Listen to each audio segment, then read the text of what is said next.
Start. यहाँ पे दिखा जा रहा है आपको एक तो होम यूपीएस जो हम इन्वर्टर भी कहते हैं। ये माइक्रोटेक कंपनी का है। देखिए यहाँ पे माइक्रोटेक, इसमें लिखा हुआ है इंटेली प्योर साइन वेव।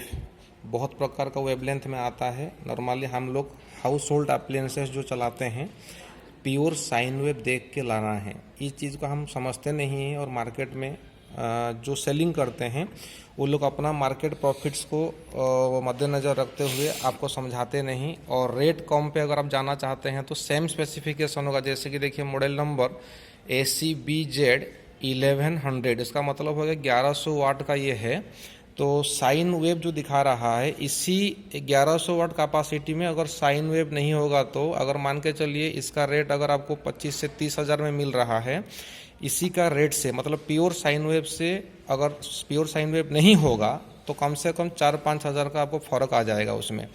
तो याद रखिए, इसमें तो इतना डीपली नहीं समझा जा सकता है। Pure sine wave home UPS हमेशा खरीदना है। इन्वर्टर अगर आप ले रहे हैं या यूपीएस ले रहे हैं तो आपको प्योर साइन वेव ही चूज करना है। सेम कंपनी का वेरियस मॉडल आता है जिसमें साइन वेव हम सब जगह में नहीं होता है। आपको पूछ के लाना है प्योर साइन वेव। अगर प्योर साइन वेव नहीं होगा तो इसमें क्या होगा, आपका घर में जो लोड है, एक एग्जाम्पल देते हैं, एक सीलिंग फैन चलेगा तो देखिए नॉर्मल एसी सप्लाई में चलता है तो जिस प्रकार से स्मूथली चलता है, अगर प्योर साइन वेव नहीं होगा तो ये काफ़ी आवाज़ करेगा आपका, और उसमें आपका होम जो अप्लायंसेस है उसका लाइफ टाइम भी बहुत कम होगा, क्योंकि उसमें फॉल्ट आएगा धीरे धीरे उसमें साइन वेव नहीं होने से।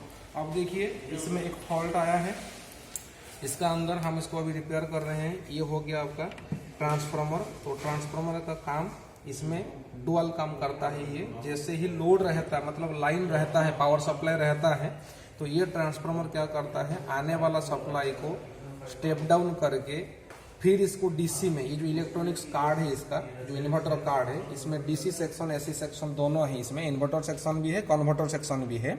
तो ये क्या करता है, ये ट्रांसफार्मर, ये जो दो लाइन आप देख रहे हैं यहाँ पे इसका देखिए 2 तार है, यहाँ पे देखिए इसमें 2 लाइन निकला हुआ है। तो ये लाइन क्या होता है आपका, ये इनपुट सप्लाई लेता है आपका 230 250 जो हम इनपुट करते हैं। तो इसी सप्लाई को लाइन रहते हुए यहाँ पे 12 से 15 वोल्ट में इसको स्टेप डाउन करके डीसी करके, ये जो 2 कॉर्ड आप देख रहे हैं जिसमें आप बैटरी को आप चार्ज करते हैं या लगाते हैं, जो बैटरी से लाइन लेते हैं, ये दोनों लाइन रहते हुए ये ट्रांसफार्मर बैटरी को चार्ज करवाता है। जब लाइन चला जाता है तब क्या होता है, यहाँ से बैटरी का जो 12 वोल्ट का डीसी है ये इनपुट होता है यहाँ पे। लेकिन कैसे इनपुट होगा, ये इलेक्ट्रॉनिक्स कार्ड के थ्रू में ये 12 वोल्ट का डीसी एसी बनेगा। एसी बनने के लिए यहाँ पे आईजीबीटी नहीं तो मॉसफेट का टेक्नोलॉजी को यूज किया गया होगा। तो इसी से फिर एसी करके हमने 12 वोल्ट यहाँ पे इनपुट करेंगे, क्योंकि ट्रांसफार्मर डीसी में नहीं चलेगा, शॉर्ट सर्किट हो जाएगा। तो ये इलेक्ट्रॉनिक्स कार्ड का काम इसीलिए इन्वर्टर कहा गया। 12 वोल्ट का जो डीसी बैटरी से आएगा लाइन चले जाने के बाद, यही कार्ड, ये जो आप देख रहे हैं ये हीट सिंक होता है, इसमें आईजीबीटी नहीं तो मॉसफेट को इस्तेमाल करके स्विचिंग करके इसको डीसी से एसी में बदल दिया जाता है। और वही 12 वोल्ट डीसी को यही 2 लीड में इसी ट्रांसफार्मर को इनपुट कर दिया जाता है। और ट्रांसफार्मर स्टेप अप और स्टेप डाउन दोनों काम कर सकता है। जैसे कि मैंने कहा, लाइन रहते समय 230 या 50 वोल्ट सप्लाई को यहाँ लेके यहाँ 12 वोल्ट स्टेप डाउन करके बैटरी को चार्जिंग करता है इसी सर्किट के थ्रू में डीसी करके। जैसे ही लाइन चला जाता है रिवर्स काम करता है, 12 वोल्ट का डीसी को ले आके यहाँ पे इलेक्ट्रॉनिक्स कार्ड के थ्रू में आईजीबीटी मॉसफेट के थ्रू में इसको स्विचिंग करवा के एसी करवा के वही 12 वोल्ट को स्टेप अप करा के यहाँ पे फिर आपको आउटपुट 230 से 50 वोल्ट आपको देगा। तो यहाँ पे क्या प्रॉब्लम हुआ है, यहाँ पे देखिए ये उसका मेन आउटपुट लीड था, यही ये आउटपुट लोड लेके जा रहा था। ये आपका इनपुट सप्लाई है, जो पावर सप्लाई हम एसी देंगे, यहाँ से जो हम प्लग इन करेंगे जो पावर सप्लाई को, ये सप्लाई आपका यहाँ मिलता है। यहाँ मिलने के बाद क्या करता है, जब ये लाइन रहता है तो कन्वर्टर काम करता है, बैटरी को चार्ज करता है, लाइन चले जाने के बाद इन्वर्टर होता है। तो ये जगह पे देखिए ये आपका कार्ड यहाँ लगा हुआ था। यहाँ पे क्या हुआ है, हमको जितना समझ में आ रहा है इसका प्रॉब्लम, इसका कैपेसिटी से ज़्यादा लोड जहाँ पे हम लगाए हैं, ज़्यादा लोड यहाँ से ड्रॉ किया जा रहा है। तो ज़्यादा लोड लेने से इसको डायरेक्टली एक फॉल्ट ओवरलोड कहा जाता है, बिना फॉल्ट का। मतलब ओवरलोड मीन्स कैपेसिटी से बियॉन्ड द लिमिट हमने क्रॉस करके आगे चला गया। तो आगे चल जाने के बाद इस प्रकार का समस्या आता है, और ये कभी कभी आपको एक्सीडेंट हाजर्ड भी क्रिएट करेगा। इसलिए बी केयरफुल, आपने जो कैपेसिटी का इन्वर्टर या यूपीएस, होमलाइन यूपीएस घर में लेते हैं, हमेशा इसका लोड कैपेसिटी को देखते हुए यूज करना चाहिए, नहीं तो आगे ये आपको प्रॉब्लम देगा। तो अभी हमने क्या किया, यहाँ पे हमने छोटा सा 12 वोल्ट का बैटरी लेके, आप देख रहे हैं यहाँ पे इसी 12 वोल्ट बैटरी सोर्स से हम इसको ट्रायल लेके अभी चेक किया है और इसको अभी हम चालू करवाएंगे। अब देखिए यहाँ पे ये वाला तो हमारा जल चुका है, जो कि हमारा पास अभी रिपेयर करने के लिए इसका स्पेयर पार्ट अभी हमारा पास एट प्रेजेंट है नहीं, तो इसमें हम मजबूती काम करवाएंगे। अभी इस तीनों तार को अभी हम क्या करेंगे, इसमें देखिए ये हो गया आपका इनपुट आउटपुट न्यूट्रल, ये जो ब्लैक वाला ये कॉमन है, ये इनपुट होता है जो न्यूट्रल, यही वाला न्यूट्रल जो कॉमन आता है ना वहाँ से आपका मेन सप्लाई से, इसी सप्लाई से ये तार इनपुट आउटपुट दोनों में जाता है। इसी कारण से क्या होता है, हमारे इन्वर्टर में एक ही तार में हम वायरिंग करते हैं घर में, न्यूट्रल एज इट इज जो था पहले से।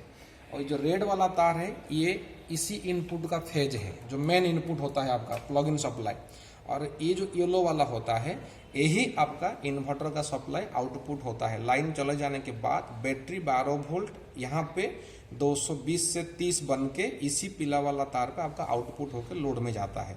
तो अब हम देखिए ये तीनों तार को अभी हम काट के यहाँ पे सोल्डरिंग करने वाले हैं, जो कि इसमें था आपका सॉकेट में, ये जल चुका है, दोबारा इसको अभी हम यूज नहीं करवाएंगे, इसमें नया हमारा पास है नहीं, इसलिए इसको अभी हम क्या करेंगे, मजबूती से इसको हमने सोल्डरिंग करवा देंगे अभी। अब यहाँ पे सोल्डरिंग करना है। अब देखिए हमने तार का इंसुलेशन को निकाल दिया, यहाँ पे थोड़ा ध्यान से आपको देखना है सोल्डरिंग करते समय। यहाँ पे देखिए जहाँ पे सोल्डरिंग होगा ये तीनों जो जैक पिन है ना, यहाँ पे आपको जगह माने सफिशिएंट गैप नहीं है, इसलिए इसको केयरफुली, ज़्यादा लंबा भी ना काटे, ज़्यादा छोटा भी ना करे इसको। और इसको अभी हम देखिए मैंने फ्लक्स जो होता है आपका सोल्डरिंग करने से पहले फॉरेन एलिमेंट्स को निकालने के लिए फ्लक्स दिया जाता है। और अभी इसमें देखिए हम सोल्डर आयरन गर्म कर रखे हैं, सोल्डरिंग करेंगे अभी।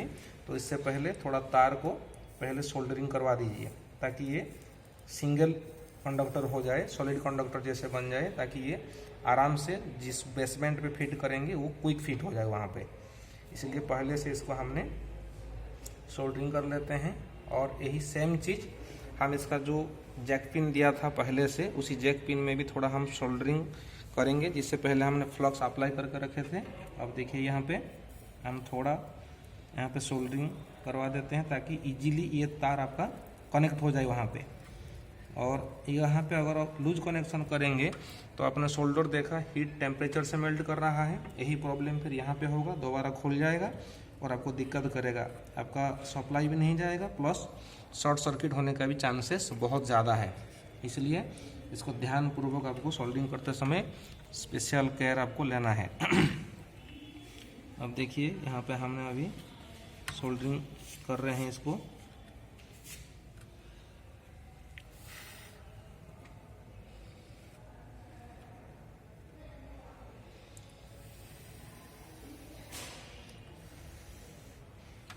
अब देखिए ये अच्छा से सोल्डरिंग हो गया आपका, और ये तार अभी मजबूती से फिट हो गया।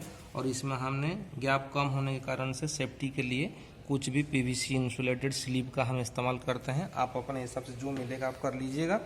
हम लोग इसी प्रकार से देखिए कोई भी पीवीसी जहाँ पे रहता है, इसी को हमने पहले से हमने सेफ्टी के इसमें रखे हुए थे, और इसी को सेफ्टी के तौर में अभी हम इसमें इस्तेमाल कर रहे हैं। इसी प्रकार से बाकी दोनों का भी सोल्डरिंग कर लेना है आपको। अब देखिए यहाँ पे हम तीनों तार को जैसे इस जैक पिन के थ्रू में था जो दिखाया था मैंने आपको पहले, उस हिसाब से अभी हम इसको उसी सीक्वेंस में लगाना। इसमें थोड़ा देखना इनपुट आउटपुट जैसे बदल ना जाए, आपका इनपुट आउटपुट देखना है, कौन सा इनपुट मेन सप्लाई है, कौन सा आपका आउटपुट है यूपीएस इन्वर्टर से जो एसी लाइन आउटपुट जाएगा, कौन सा कॉमन आपका न्यूट्रल पॉइंट है। इसको जैसे सीक्वेंस ना बदले, इसका ऊपर विशेष ध्यान देना। और इसमें हम देखिए तीन तार को भी हमने सेट कर दिया। जो येलो वाला था ये आपका था आपका आउटपुट इन्वर्टर का, ब्लैक वाला मैंने बोला आपको कॉमन था, इनपुट मतलब न्यूट्रल, आउटपुट न्यूट्रल कॉमन है, और जो रेड वाला है वो आपका इनपुट फेज है। और ये लगभग ये भी थोड़ा प्रॉब्लम है, लेकिन इसमें इतना दिक्कत नहीं है, क्योंकि ये दूसरा जैक पिन के कारण से गर्म होकर मेल्ट हो गया था, लेकिन इसका कनेक्टिंग पॉइंट पे कोई इशू नहीं है। तो ये आपका इन्वर्टर का ट्रांसफार्मर का मेन एसी सप्लाई है, जो हम यहाँ पे अभी जैक पिन पे अभी लगाते हैं इसको। तो ये अभी आपका इनपुट हो गया। अब इस हिसाब से अभी इसको हम ट्रायल करेंगे। तो इसको ट्रायल कैसे करेंगे, अभी देखिए ये तो होम यूपीएस इन्वर्टर है, घर में मिनिमम 150 AH से लेके 220 AH का बैटरी इसमें लगेगा। तो हमने यहाँ पे जो बैटरी रखे हुए हैं आपको दिखाई दे रहा है, ये छोटा बैटरी हम रखे हुए हैं, 12 वोल्ट का है ये बैटरी। और इसमें हमने 12 वोल्ट बैटरी, घर में जैसा 12 वोल्ट है ये भी 12 वोल्ट का है, इसी 12 वोल्ट बैटरी को हम अभी छोटा बैटरी को लेके यहाँ पे अभी ऑन करवाएंगे आपको। तो ये ठीक है कि नहीं बोल के आपको हमको चेक करना है। तो अगर हम चेक करेंगे तो यहाँ पे अभी हम आउटपुट वोल्टेज आपको माप के दिखाएंगे सही आ रहा है कि नहीं। तो हम अभी मल्टीमीटर को सेट कर लेते हैं AC रेंज में, और अपने यहाँ पे मल्टीमीटर को देखिएगा, और हम इसमें इसका जो आउटपुट पिन है, जो सॉकेट है, इसका आउटपुट पिन में हम क्या करते हैं, इस मल्टीमीटर को सेट कर देते हैं। और अभी हम ये छोटा सा जो बैटरी रखे हुए हैं उसी बैटरी से इसको अभी चेक करेंगे ये सही है कि नहीं। अब देखिए ये आपका हो गया अभी बैटरी का टर्मिनल्स, अभी बैटरी टर्मिनल्स, लेकिन ध्यान देना रेड वाला प्लस, ये वाला माइनस, ब्लैक वाला प्लस से प्लस, माइनस से माइनस, इसमें कुछ चेंजेस नहीं होना चाहिए। अब देखिए हम कनेक्ट करवा रहे हैं प्लस से प्लस, माइनस से माइनस, और अभी इसका अभी पावर सप्लाई तो हम नहीं दिए हैं। अब देखिए खोला हुआ है अभी आपका, तो हम जस्ट अभी इनपुट अभी इधर ऑन करेंगे। तो इसका जो कंट्रोल टर्मिनल है इसी से हम अभी ऑन करवाएंगे। तो अभी हम ऑन करने जा रहे हैं इसको। अब देखिए यहाँ पे हम चेक करवा रहे हैं आपको, क्योंकि बड़ा बैटरी तो है नहीं, छोटा बैटरी में चेक करवाएंगे। अभी सप्लाई दिए हुए हैं, DC का इनपुट किए हैं यहाँ से। अभी देखिए हमने ऑन किया, अभी देखिए UPS ऑन हो गया, और यहाँ पे देखिए रेटेड वोल्टेज अभी आने लगा, जो 200 200 प्लस जो भी आना है इसमें आने लगा। जितना में सेट हुआ है इसको भी हम घटा बढ़ा सकते हैं, और इसमें जो बड़ा बैटरी लगेगा उसी के बाद ही जाकर इसको चेक करेंगे। लेकिन अभी हम कंफर्म कर दिए कि ये मशीन अभी आउटपुट इनपुट आपका सही है। इसी के साथ ये छोटा सा आप इन्वर्टर के ऊपर छोटा सा वीडियो आपका